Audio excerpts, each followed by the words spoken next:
on va parler du baptême, évidemment, ce matin. C'est une occasion spéciale. On est réunis ensemble pour adorer le Seigneur, louer le Seigneur, mais aussi pour participer et entendre et témoigner la plus ancienne tradition chrétienne qui nous est enseignée dans la Bible. Fait qu'il y a le baptême. Pour ce qui est de l'Église, il y a deux choses que le Seigneur nous a demandé de répéter tout le temps. Le baptême et puis le repas du Seigneur. Ce matin, on va avoir l'opportunité de témoigner des personnes qui vont aller dans le baptistère et de se faire baptiser comme ça se faisait autrefois. Maintenant, la majorité des Québécois ont aucune idée qu'est-ce que c'est le baptême selon la Bible. Vous savez probablement ça. Si vous avez assisté dans une église évangélique depuis un certain temps, vous savez ça. Mais la majorité des gens ne savent pas ça. Ce qu'ils connaissent d'un baptême, et peut-être ce matin, il y a des gens ici que c'est tout à fait nouveau. Vous n'avez jamais vu des gens se faire baptiser comme vous allez voir ce matin. C'est bien possible que ce soit le cas. Tout ce que les gens connaissent, c'est des petits bébés qui se font baptiser en se faisant asperger un peu d'eau dans le front. C'est ce que la majorité des gens pensent que c'est le baptême.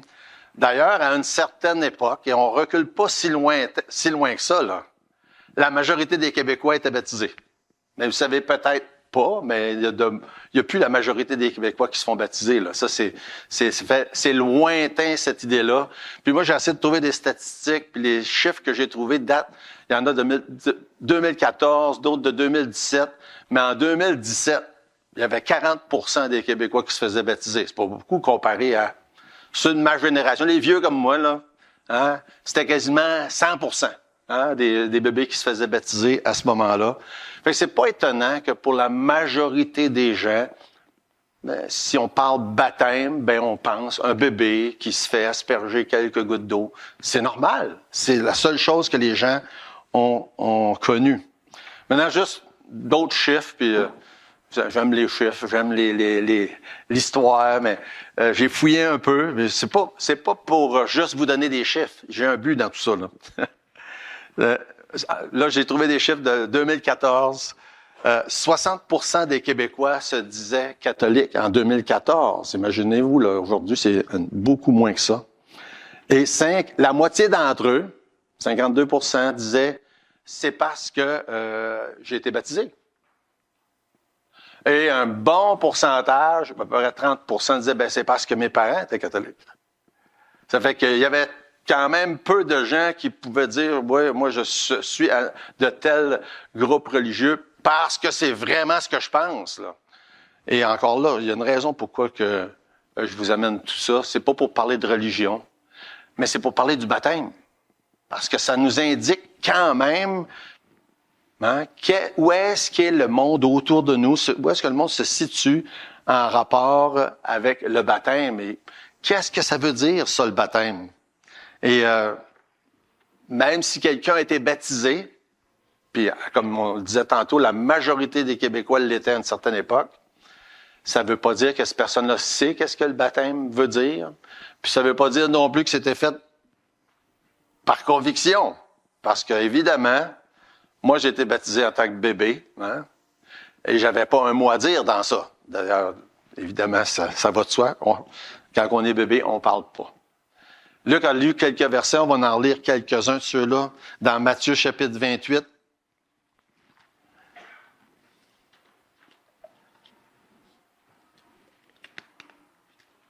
Dans Matthieu chapitre 28, cette mission-là que Jésus confie à ses disciples, sur le point de retourner au ciel après sa mort, après sa résurrection. Puis il dit, allez, verset 19, faites de toutes les nations des disciples, les baptisant au nom du Père, du Fils et du Saint-Esprit. C'est un geste d'obéissance que Jésus demande à ses disciples. D'aller, de faire des disciples et de baptiser les gens. Puis évidemment, c'est un geste d'obéissance, on le voit dans plusieurs autres passages, pour un disciple de se faire baptiser. Ça fait partie de ce que Jésus attend de chaque disciple, c'est qu'il croit, premièrement qu'il entende, qu'il croit, puis qu'ensuite se fasse baptiser. Une des choses que je me fais souvent poser comme question, c'est quoi les baptismes? puis d'où c'est que ça vient. Puis souvent, la même question, c'est quoi la différence avec catholique, par exemple? Je vais poser ça souvent, cette question-là, très, très souvent. Aussitôt que quelqu'un me demande qu'est-ce que je fais dans la vie, c'est probablement une des questions qui va suivre pas longtemps après ça, là. Puis c'est intéressant. Et la réponse est tout simplement dans le nom. Hein? Le mot baptiste, là, ça vient de la Bible. Hein? Si on regarde, par exemple, dans Matthieu chapitre 3, et encore là, je vous dis pas ça parce que je vais vous parler des baptistes. C'est parce que je vais vous parler du baptême. Parce que dans Matthieu chapitre 3, on a l'histoire d'un gars qui s'appelle Jean-Baptiste. Et Jean-Baptiste s'appelle Jean-Baptiste pour la même raison que nous autres, on s'appelle Baptiste. Pas compliqué, ça vient de là. Il s'appelait Jean-Baptiste parce qu'il baptisait du monde. C'est tout simplement ça. Fait qu'il faisait des baptêmes, il baptisait des gens, puis ça nous dit ça dans Matthieu chapitre 3. En ce temps-là, parut Jean-Baptiste, prêchant dans le désert de Judée. Et Jean-Baptiste, ça veut dire Jean le baptiseur, ou Jean qui fait des baptêmes, tout simplement. Et au travers des années, les gens qui faisaient des baptêmes, comme Jean-Baptiste faisait des baptêmes, de la même manière, ont reçu l'étiquette baptiste, tout simplement. Et c'est sûr que là, je simplifie beaucoup toutes les plusieurs centaines d'années d'histoire, mais grosso modo, c'est de là que vient cette idée-là, parce que après quelques centaines d'années, il y a des gens qui ont eu l'idée de baptiser des enfants. L'idée en arrière de baptiser des enfants, c'était de les faire devenir chrétiens dès leur naissance. Mais c'est pas ça que la Bible enseigne. On ne peut pas devenir chrétien dès notre naissance. Ça marche pas comme ça. Ça prend une conscience à un moment donné. Conscience du péché, conscience de ce que Jésus a fait, conscience que, comme la Bible enseigne, il faut croire. Et c'est comme ça qu'on devient chrétien. Et c'est impossible de devenir chrétien en tant que bébé, mais comme on appelle couper les coins ronds, hein, pour simplifier les choses, on a commencé à baptiser des enfants pour en faire des gens, une appartenance dès leur jeune âge. Et c'est devenu un des sujets chauds de toute l'histoire de l'Église. Parce que là, il y en avait qui disaient non, on peut pas baptiser des enfants. Ça prend une conscience. Il faut avoir atteint un certain âge pour comprendre, etc. Et ensuite, on se fait baptiser. C'est ce que la Bible nous montre. On en a déjà lu quelques passages. Et Jean-Baptiste, lui, baptisait des gens. La majorité, c'était des adultes. Et d'ailleurs, on a un récit dans Marc, l'Évangile de Marc, au chapitre 1. Jésus voit Jean-Baptiste, il s'en va. C'était un événement. Les gens se rassemblaient, des grandes foules se rassemblaient pour les baptêmes. Ça a toujours été un événement spécial, les baptêmes. Et Jésus est allé voir Jean-Baptiste pour se faire baptiser lui-même. Jésus avait quel âge? À peu près 30 ans, quand il s'est fait baptiser. Il n'était pas un bébé, là. Il l'a fait pas parce que lui était sauvé, puis il avait des péchés, puis ainsi de suite, comme la Bible nous enseigne. Il l'a fait pour donner l'exemple. Et puis c'est ce que Jésus a fait. Ça nous raconte le récit. Il était dans l'eau, dans la rivière du Jourdain, avec Jean-Baptiste. Et là, Jean l'a baptisé tel que se faisaient les baptêmes à cette époque-là, puis que nous, on fait encore aujourd'hui. Ils étaient tous les deux dans l'eau. Dans Marc, au chapitre 1, verset 10, ça dit « Au moment où il sortait de l'eau, il vit les cieux s'ouvrir, l'Esprit descendre sur lui comme une colombe. » Fait que Jésus s'est fait baptiser comme les autres personnes se sont fait baptiser à ce moment-là. Et dans l'eau, puis ensuite sortir de l'eau. Et comme on va voir, la symbolique du baptême, c'est justement ça. Et c'est devenu un enjeu important plus tard. Comme je vous ai dit tantôt, là, on commençait à baptiser des enfants. Ceux qui voulaient pas baptiser des enfants, ça faisait des conflits. Et c'est de là qu'à un moment donné, c'est fait des petits groupes à droite, des petits groupes à gauche. Et certains se sont fait appeler par un nom, d'autres se sont fait appeler par un autre nom. Et le nom baptiste est resté accroché à un moment donné à un certain groupe. Mais plein d'autres chrétiens se faisaient baptiser, puis sont pas appelés baptistes nécessairement non plus. C'est juste que le nom vient de là. Et l'idée que, pourquoi je vous parle de ça, c'est pour parler que si on est ici ce matin, c'est à cause qu'on veut mettre en application ce que la Bible nous enseigne depuis le tout début. Baptiser des gens après qu'ils ont pris conscience de leurs péchés, après qu'ils ont pris conscience de ce que Jésus a fait, puis après qu'ils ont mis leur foi en Jésus. Donc, ça nous dit, quand Jean-Baptiste baptisait, il baptisait les gens, c'était le baptême de repentance, c'était en rapport avec les péchés du peuple juif de l'époque, puis il fallait qu'ils réalisent qu'est-ce qu'il avait fait, comment il s'était éloigné de Dieu. Et c'est au début de l'histoire de l'Église, la même sorte de baptême que Jean-Baptiste faisait est devenu le point d'identification pour les chrétiens. Un chrétien se fait baptiser parce que c'est ce que Dieu nous dit de faire. On l'a lu tantôt, on peut le relire dans Actes au chapitre 2. Et le baptême, à mesure que l'Église prend forme, est toujours associé à la foi.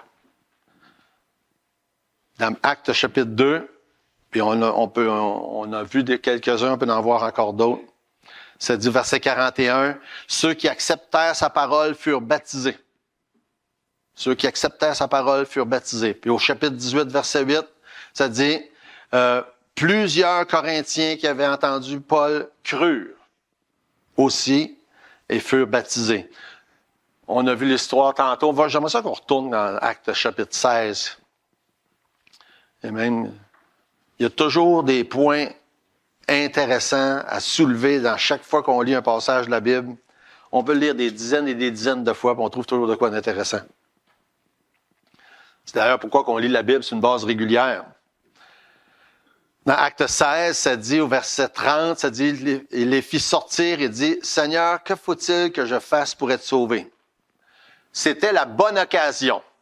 Hein? S'il avait fallu que le baptême soit nécessaire pour que quelqu'un soit un chrétien, ça aurait été la bonne réponse. Là. Bon, il faut que tu sois baptisé. Mais c'est pas ça qu'il a répondu. Qu'est-ce qu'il faut que je fasse pour être sauvé? Croire. Croire. Et c'est intéressant parce que vous allez voir des gens se faire baptiser tantôt et ils font pas ça parce que c'est un pas nécessaire pour être sauvé. C'est pas ça.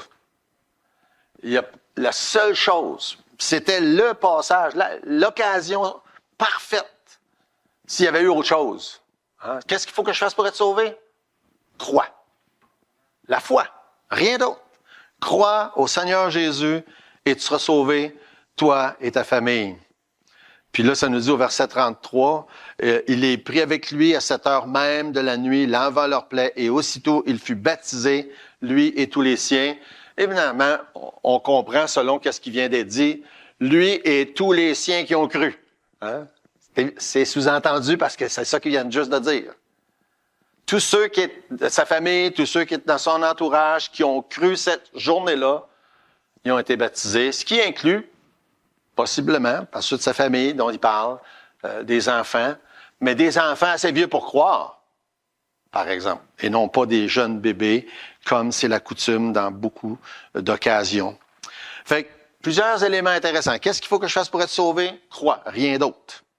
Et le fait quand ils se sont fait baptiser, ils sont descendus dans l'eau, eux autres aussi, ils sont ressortis.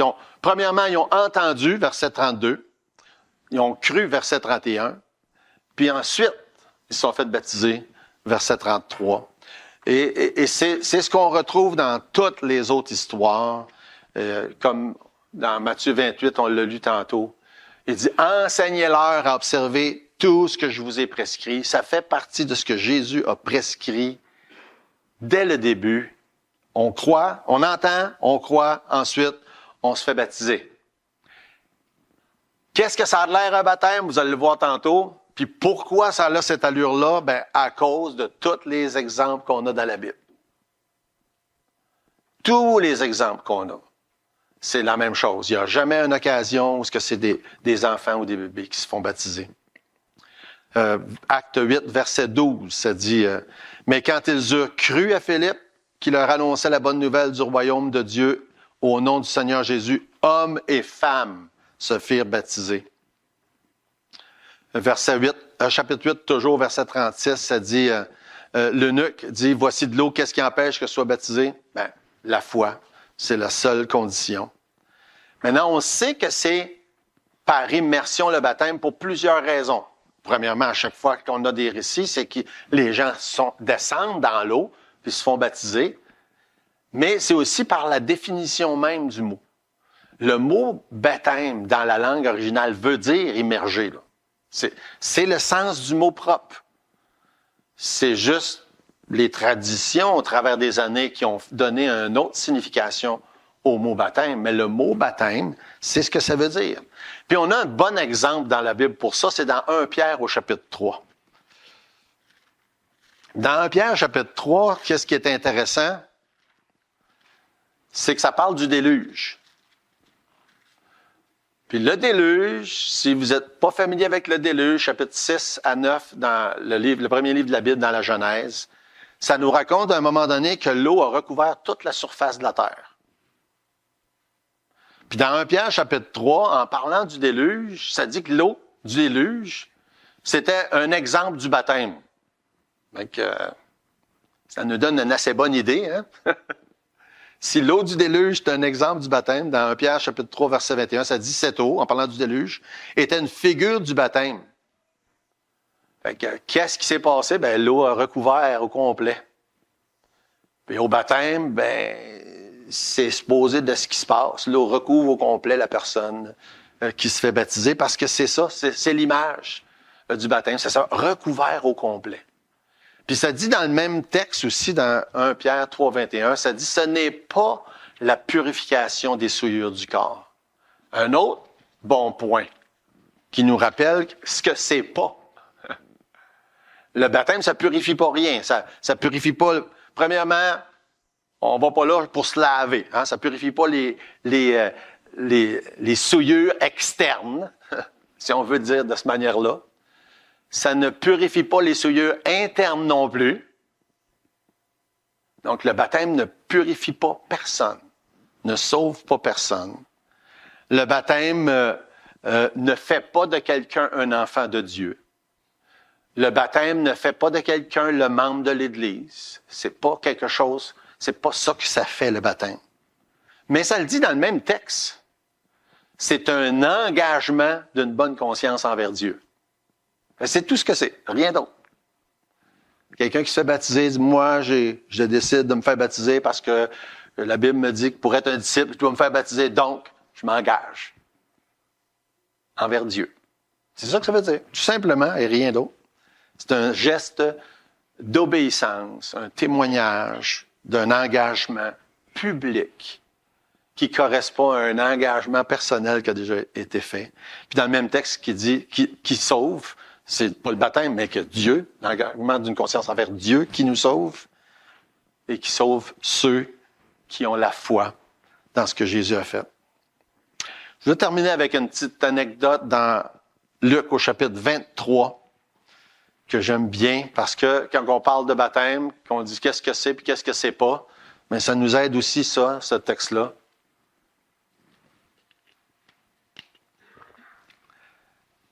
Dans Luc, au chapitre 23, on nous parle de la crucifixion de Jésus. Puis comme vous avez peut-être déjà entendu, ben, peut-être pas, parce qu'il y a des gens qui n'ont aucune idée de ce qu'on parle. On prenait pour acquis à une certaine époque que tout le monde avait entendu l'histoire de Jésus, mais c'est plus le cas aujourd'hui, là. Il y a des gens qui n'ont jamais entendu parler de ça, du tout, du tout. Beaucoup de plus de gens qu'on pense. Mais si vous avez déjà entendu parler de Jésus, puis de sa crucifixion, sa mort, peut-être que vous avez entendu dire qu'il y était 3 qui se sont fait crucifier cette journée-là. Il n'y avait pas juste Jésus. Il y en avait un à sa gauche, puis un à sa droite. Et c'est des malfaiteurs qui, eux, méritaient d'être là, tandis que Jésus ne méritait pas d'être là. Et ça dit dans Luc 23, verset 39, l'un des malfaiteurs crucifiés l'injuriait, disant, « N'es-tu pas le Christ? Sauve-toi toi-même et sauve-nous. » Mais l'autre le reprenait et disait, « Ne crains-tu pas Dieu, toi qui subis la même condamnation? » Verset 41, « Pour nous, c'est justice. » Qu'est-ce qui a admis ce gars-là? Il a admis qu'il méritait ce qui arrivait. Il a admis qu'il était pécheur. Exactement ça. Il disait, on le mérite la mort, nous autres, là. Pas lui. On mérite la mort. Ce que nous recevons, c'est ce qu'ont mérité nos crimes, mais celui-ci n'a rien fait de mal. Puis il dit à Jésus, souviens-toi de moi quand tu viendras dans ton règne.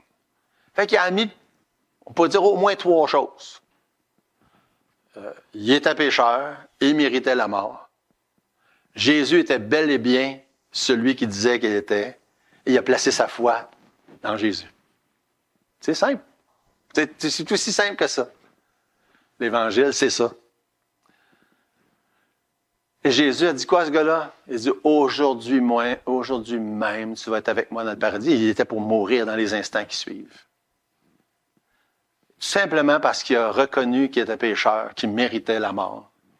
Il a reconnu que Jésus, c'était vrai, qu'est-ce qu'il disait. Puis il a cru en lui. Et Jésus dit, tu vas être avec moi au paradis aujourd'hui même.